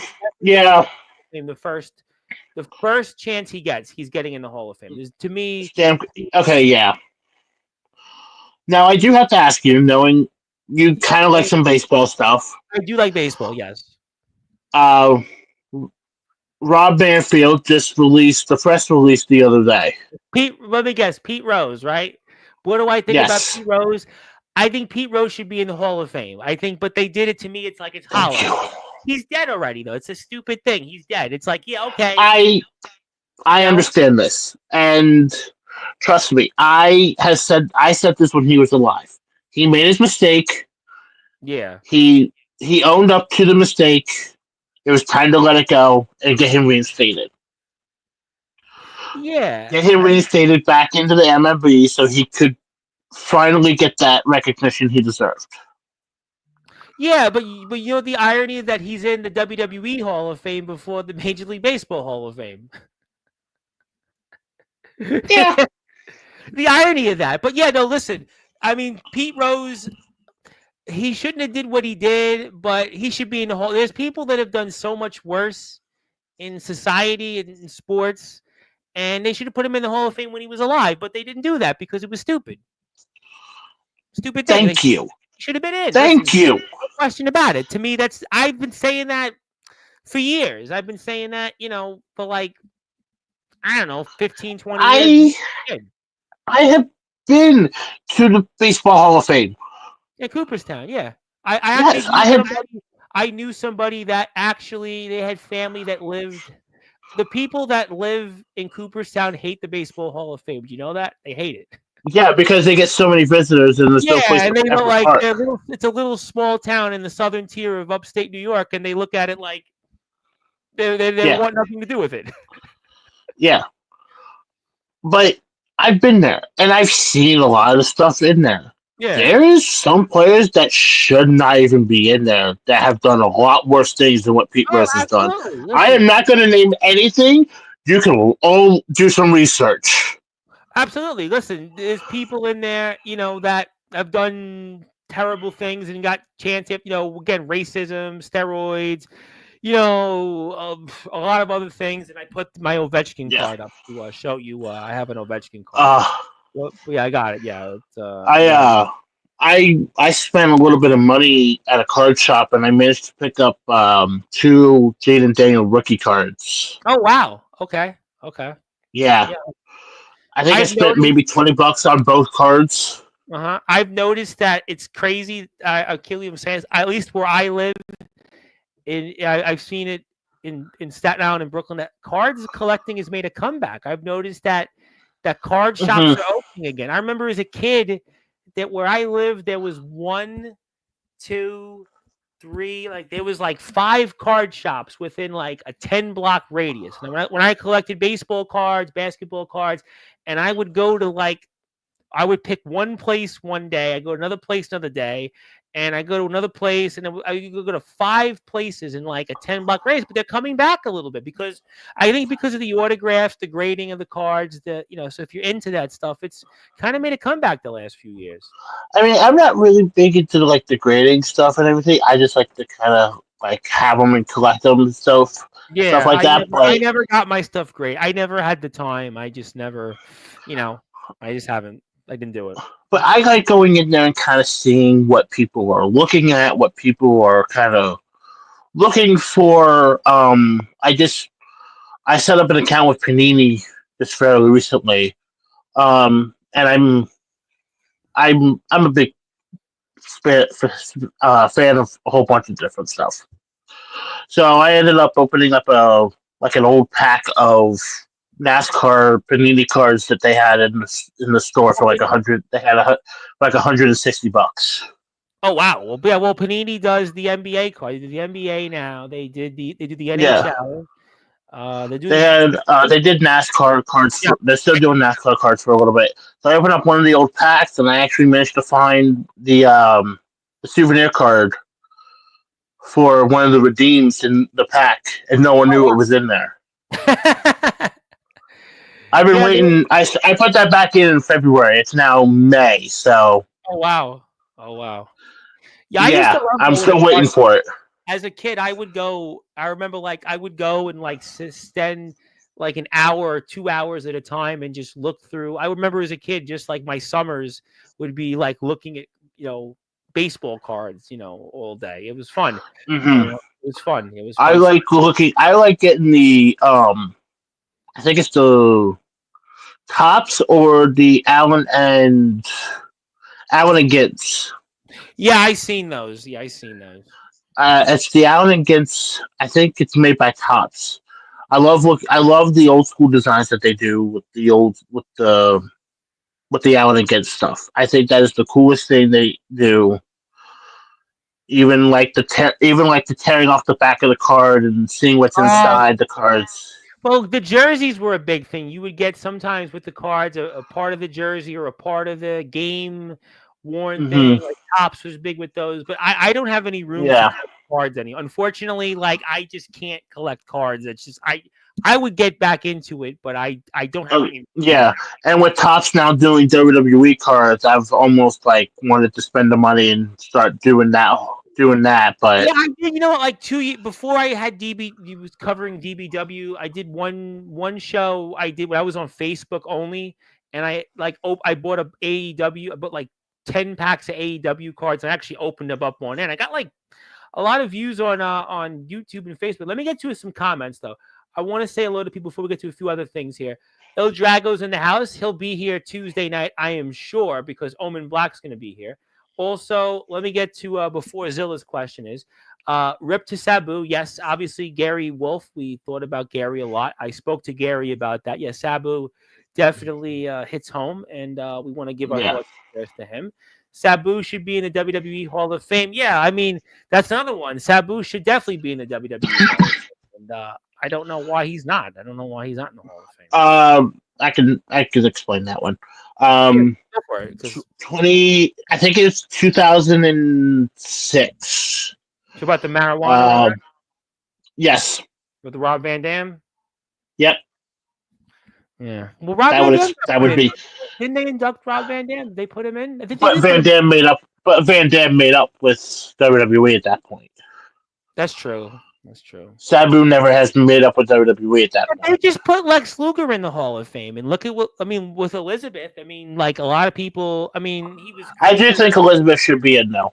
I'm just going to say that now. I think Elizabeth should be in the Hall of Fame, but I look at like Lex Luger. They finally put him in, so like Sabu should be in. I mean, like if you're Mhm. going based on ECW and his career, I know WWE he didn't have like a big run really, but ECW as I an mean, individual. technically, you could say you could say his ECW run, but also his WCW run a little bit. Yeah, I mean, he had a year in WWE. He had a few months in WCW. Yeah, I mean, listen, to me, he's a Hall of Famer. I mean, it's a matter Yeah, of, I mean, look, Luger, it took a long time to get him in. The British Bulldog, it took a long time to get the British Bulldog in. I mean, I think that Sabu should, but I hate to when, listen, it's like you asked me about Pete Rose. I hate that these people get in the Hall of Fame when they're not alive. You know what I'm saying? Like, yeah. you know, Another one, and unfortunately, he recently died, and he won't get to be there to experience it. Is Sid? yeah, another guy that I didn't, he was Michael McMoney brought him up a few days ago on Sportswire. He was a world champion in WWF and WCW, and he wrestled the Undertaker in the main event of WrestleMania. I mean, he wrestled Hulk Hogan in the main event of WrestleMania. So yes, Sid. I never got why Sid wasn't in the Hall of Fame. Sid was a big in the '90s. He was a big player. ECW, he Hmm. was in ECW too. Sid was a big money guy. Sid was in a lot of main events. Yeah, I didn't get why he was ever not in the Hall of Yeah, Fame. I never really fully understood why Sid was never in. Yeah, I I mean, mean, I've looked. I mean, we all know one that's probably going to go in next year, who finally signed the Legends agreements this year, which would be Demolition. yeah, another one that definitely were late '80s. Probably they were basically the carbon copy of the Road Warriors. Yeah, Demolition should Yeah, have been in the Hall, but I think that was because of the concussion suit, right? They were part of they sued. yeah, that was because of the concussion suit that they did that they were still on, but they finally, I guess, Yeah, made up with Triple H and stuff like that. Finally, so that has all been mended. Demolition should definitely be in the Hall of Fame. I agree with you. They should definitely Hmm. be in the Hall of Fame. I don't even know why they weren't, but I think the concussion thing was a part of it. But yeah, I think that they should get in. I mean, I think it's Sabu to me. I think those ECW guys, Sabu, Raven, I think Dreamer. Dreamer. Yeah, I think those guys, Sandman, should be Well, I in. mean, look all who's in from ECW. You have Van Dam, you have the Dudleys, and you have Heyman. Well, I would say to that, the reason that they're probably in is because those guys had major WWE success. Think about the Dudleys, the Dudleys of the Dudleys. Hmm. Heyman, I mean, you could also put. I would say you definitely put Raven in more for his WCW run. Raven did, yeah. Raven won the U.S. title. He had some success in WWE. He was there. He had 2 cups of coffee. I mean, I think Raven We should don't be in. talk about the first run. No, no, Johnny Polo. But I mean, listen, no, I think that Raven should definitely be in. But I think the answer is Rob Van Dam. I mean, who had he had big success in WWE. He was a big Yeah. player in WWE. And the Dudleys, the Dudleys are a part of, two of the maybe most influential matches in wrestling history. And they have, I think, the most tag team championships of anybody. Hmm. Even including the Road Warriors, LOD, the Steiners. So yeah, I think that's why 23 tag teams altogether. the 23 tag Dudleys. team championships. Yeah, the Dudleys. That's why they're in. I think Jericho will eventually one day get in. Although he was an ECW guy, not really like a lot of success in ECW, but Rey I mean, Mysterio. He did win the U.S. title before he went to WCW, Yeah, and or the TV title. TV and Rey, title. Rey Mysterio was an ECW. So if you could Yes. theoretically say Rey Mysterio is an ECW. Well, like a long run ECW, but he was there, so you could throw him in. But yeah, I think like I watched the rise and fall of ECW documentary a long time ago. yeah, So I loved watching that. yeah, And I still watch the top 50 OMG moments of ECW. yeah. No, there's If you ever find that and watch that, go ahead and watch that. That's actually really brilliant. Gary Ruff's a part of one of them with the Halo segment. Duh. Yes, Shane Douglas. That's another one I do feel. Yes, he had a cup of coffee in WWE, but He had so influential. Yeah. Oh, Shane Douglas, but it's politics because of how he left WWE, and Yeah. he also has heat with Paul Heyman because Paul Heyman owed him a lot of money. So yeah, I think the Shane Douglas one. Shane Douglas should listen. Sandman should be in. Shane Douglas should be in. Raven should be in. Sabu should be in. Dreamer should be in. Definitely should be in. Dreamer should just be in general. But I guess the only thing I could say about Dreamer is maybe because he's still active, kind of. But like, I think like the guys that are not I active, mean, like, you can say the same thing for Van Dam though too. but Van Dam is different because he was a main event player in WWE. It's almost like Van Dam, you had to like put him in. You know what I'm saying? Like he was one Yeah. of those guys that crossed over. You've got to put him in. Like so, like that's that. Let me get to something else from Zilla before I get to final thoughts. How long have you been wrestling? When did you start wrestling? Who was your inspiration to become a wrestler? Um, three. Let's see, 3.5 years 21. ago. So 3.5. I'm starting on year 4, I think. That's what I thought. 2021. That's what I thought. 2021 I started. Mm-hmm. Um, so started 2021. Inspirations. Surprisingly enough, and it's going to surprise a lot of people. Eddie was an inspiration of mine. Yeah, we talked about that when you first came here. I remember that very well. Yeah. Eddie. And it's good. Do I really want to say his name? Benoit was an inspiration just because You his knew you wrestling were style going was so. there. I'm like, don't do it. Don't do it. Don't do it. But his wrestling style was so unique. Yeah. Well, I mean, Benoit goes without saying. If he didn't, His wrestling style was so unique. yeah, The Benoit. man, the man I hate, but the wrestling style was so unique for Benoit. Yeah, Jericho's talked about this on his podcast countless times. I mean, we had one guy that Yeah. comes on the show, TBK, and talked about him, and a lot of guys talk about him on. There's no question his ring ability, but he can't be in the Hall of Fame. He can't. No. He can't But be in. I go back and look. Surprisingly enough, one of my favorite matches involves these two. One Night Stand 2005. Oh yes, yes. When I tell people what my favorite match is, they go, "Wait, what?" And I just say, "Just go and watch it. Don't even pay attention about the aspect of the match. Just watch what is happening." Yeah. It is like, and Joey Styles says it best. It is like two painters painting on a canvas. Yeah. Eddie and Benoit are the two greatest wrestlers that will ever grace a wrestling ring. And you know what? I will say this much, Eddie Guerrero. I don't ask this question much anymore, but when I used to ask it years ago, I would say of all the wrestlers and when Zilla sometimes ask it, I would say the wrestler that gets mentioned, the two wrestlers that get mentioned most as influences, at least here on Sportswire, is Guerrero and Mysterio by far. They're the two wrestlers I would bet my money on it that they get brought up the most, and I think they're even to this day. Well, certainly Mysterio, but even Guerrero is definitely relevant and inspirational. No question. If I were to go a little bit when I started watching, it was Edge and Cena. You know what? I mean, they had, that's why I think it stinks that Cena is going to end his career this year, and Edge is not going to get one more shot. No, AEW. Not going to see it. No, it's terrible. That's the thing that's just bugging the crap out of me because it's the most influential. Yeah, they had a feud. It's the most influential rivalry that just captivated people. That was, I think, you got Orton and Edge. To me, Cena's two biggest rivals in his career were Orton and Edge, and we're not getting Edge. I think that's a big bummer. No. I agree with you completely.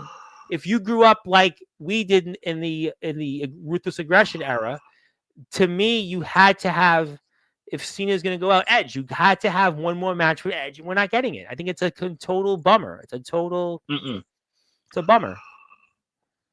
So, and for another, I would say, inspiration later on down the line, um, when I started watching some older stuff back, um, Vader, Bam Bam, You look like Vader. You know. Yoko, and um, surprisingly, a lot of people would, I would say, a little bit of Stan Hansen. Yeah, if Stan Hansen comes up, right? Ramrock when he's back here next Thursday. I mean, he's talked about Stan Hansen and Stud Bronson, who wrestled Savio Vega. Vader is a big influence. Yeah, big influence. Yeah. But honestly, a lot of the bloodline um, has really influenced what I do in the ring. Umaga, Yoko, Rikishi, I could see and Umaga. I could see Umaga in you. I could see Umaga. my running hip attack is inspired by Yeah, Umaga. I thought the same. I thought Umaga right off the bat. I could see Umaga in your move set, your psychology. Yeah, I could. Umaga is definitely a good one. The Prodigy wanted to say Chris Benoit is an inspiration to the crossface, wink and a nod. But yeah, he was very good in that Horseman. Yeah, Benoit had a great. Listen, Yeah, Benoit had an amazing run. He just, you know, it's he did the wrong thing. yeah. I mean, We'll just put it at that. He did the wrong thing. yeah, he just. I mean, there's you can't really there's Yeah, nothing to talk about. You know, it's like you can't. You know, he just and yeah. it was Nancy Benoit's birthday yesterday. Do you see that? I, yeah. It was on social media. So yeah, what a bummer. And with all due respect, Colton, you give me haystack vibes with the towering presence of your Yeah. match. A good one. Honestly, I appreciate that. Haystacks is kind of someone who you don't hear about very often. We've talked about him here on Sportswire. He comes up sometimes with the British guys. Yep. Yeah, Haystacks is actually kind of those ones where it's like, Because I've done World of um, Sport talk on here, so it's definitely come up. yeah, Haystacks is one of those ones where it's unless you're really into the old style wrestling, you wouldn't know who Haystacks is. Yeah, it's come up because I'll get guys like the Tribal Cheese on here. I'll get RP Davis. So yeah, that's definitely one that comes up. Now that's a good one there. And yeah, go ahead. No, it's one of those things. It's just one of those things where if you really like me, I love watching and studying stuff that I know I can do in the ring. Um, I'm gonna say something here. It's not a spoiler or anything, but I've been starting to learn how to do the torture rack. Really? Okay. Yeah, I could see that. Yeah, I could see it. I could see it. I've been learning how to do the torture rack and a possible way of doing the shock treatment from Abyss. Well, don't spoil it if we see it in the penitentiary match. Don't spoil it if No, we. no, no, no, no, no. No. I'm still working on stuff. It's not. Yeah, I could see the torture rack. I could see. I could definitely see the torture rack in you. I could see it. You know, we watched you with Cassidy. You know, I'm sure there'll Yeah, be something and with Person. of course, and I want to be able to not only be this big man, but be the big man that can come out with different stuff, and Well, you have you to don't know. because DBW is a verse. He's a lot of big men. You got to be versatile. So I think you have to in DBW in order to stand Mhm. out. You have to be able to do something that makes you separated from a lot of the big men. I think that's a good point here. Also, I Yeah, like to study moves. I can and can't do that way. I can take a move I might not be able to do and find a way to modify it to fit to my move set and ability. It's a good analogy. Good yeah, analogy. It's a good analogy. and It's a great that's analogy. and that's the same way that I do my the public execution. That came from a move that Billy Gunn used to do. Oh, speaking of Billy Gunn, he's actually one of the companies that we talk about here, Thunder Mountain Wrestling. He's wrestling there, so yeah, that's going to be quite a treat. And we just spoke about Billy Gunn with Mr. Maverick. Mr. Maverick talked. He actually drove Billy Gunn to a show once, and that was a kind of a funny. That was a funny conversation. But if you are here before we get to closing thoughts, that's DBW's YouTube page. We're going to have more DBW coverage ahead here coming up. Sammy Nothing is here very soon. We have received a message from Robert Pearson, but not tonight because Mr. Lee was in quite the mood. That's certainly not going to happen, but we do have more coverage ahead of DBW. I'm excited DBW is back because it's been a while, and we certainly have made up for it here the last week and a half. Moves I want to do when I want to become a wrestler is the Rampage and Black Widow. Yep, that's stuff I've heard you say the last few days on Sportswire, and that's going to be stuff we're going to get to, I have no doubt, in the future, but I know you have a lot in your mind, and I have taken up your time and some. So I'm going to give you the floor for final thoughts. Anything else you want to plug, share, or say? All right. Pearson.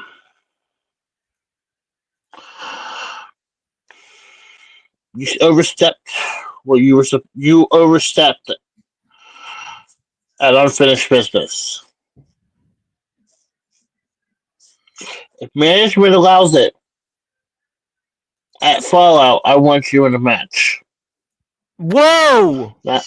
Now I'm not guaranteeing that this is going to happen, but I want a match with you at Fallout. Unfortunately, I know it won't happen because management has already decided that you get a tag team title shot, and I'm already busy at TDX. But it's looking like somewhere down the line, me and you have to come face to face. So, looking like your court date is going to be somewhere in the future, looks like. Whoa. Court date in the future. That could be coming up at Fallout. And Robert Pearson may have stuck his nose in the business of Colten Lee. He might be looking for payback, but those handcuffs that Colten Lee had, well, yeah, they're going to come in handy because Colten Lee did say last week at Unfinished Business that, well, he's going to end it. And he could very well end it when it comes to Robert Pearson. Robert Pearson could rue the day that he came back to DBW to save his tag team partner, who was one half of those tag team champions alongside him when they were in Chaos Conspiracies, Jacob Cassidy. And boy, things are certainly getting interesting here in DBW. If you haven't yet, go follow Colten Lee on Instagram because you want to avoid his wrath. If you're on YouTube out there, DBW, we got a few new subscribers tonight, I see. Hit the sub button for DBW. And Sammy Nothing is coming here very soon. The World Extreme Champion will follow up what Colten Lee has said, Aaron Blaze has said, Chase Wakefield has said, most certainly Silas Walker, who our guest thanked tonight after almost a year. And Silas Walker, for now, is the general manager. But that'll certainly be a conversation. He's got the handcuffs. He's got them. The only thing left to say is, listen, thank you so much. Obviously, I can't wait to bring you back here after TDX. And maybe this time we'll have that Hall of Fame ceremony with you in that World Extreme Championship. You'll have ended Chaos Conspiracy and just who knows whatever else will be in store. And this was definitely a memorable show, to say the least. You've made up for 4 months without being here. And all I can say is, sir, thank you so much for your time, and I'm looking forward to seeing, should you have that opportunity with Pearson at Fallout, and most certainly the penitentiary match with the incumbent Sammy Nothing, Mr. Judgment, your old foe, and Aaron Blaze or Chase Wakefield, and I don't know, whoever else will be there to take across from what you're. I'm stuttering because I know what you're going to do after you said tonight, but I certainly wish them all the best in being locked in a penitentiary match with you. But thank you as always. I will see you soon, very soon, and I'm sure Robert Pearson may rue the day that he decided to come back. And I'm looking forward to what Sammy Nothing has to say about all this. But thank you as always, my friend, and we'll see you soon. Well, Oh, I'll definitely be back.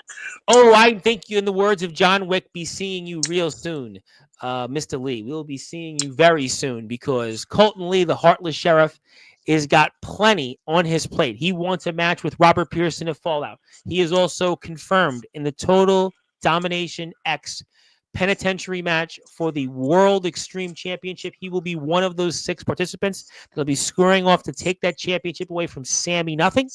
And he has talked a lot tonight, one of his more memorable appearances here to date. We want to thank everybody here for tuning in. My name is the Reverend Tom Bryce, your voice figuratively and literally where all music and wrestling matters. If you're here on Sportswire Radio, I'll be here tomorrow, 9:30 p.m. Eastern Time with Timothy Titan, LAW Council member. And Omen Black is here Tuesday, his counterpart in DBW, because this is now Colton's platform when it comes to DBW shows. So Sammy Nothing, he's only going to be playing on Colton's time. And, oh, I'm sure if Robert Pearson does decide to show up here, Colton Lee's going to be listening to that one. And he may just show up on his platform. So who really knows? But until then, thank you so much, everybody, for tuning in. Hit the sub button for DBW, the sub button for us, and good morning, good afternoon, good evening, wherever you are on the number one global radio station that is Sports Radio, where all music and wrestling matters. Thank you so much, everybody. We'll see you tomorrow.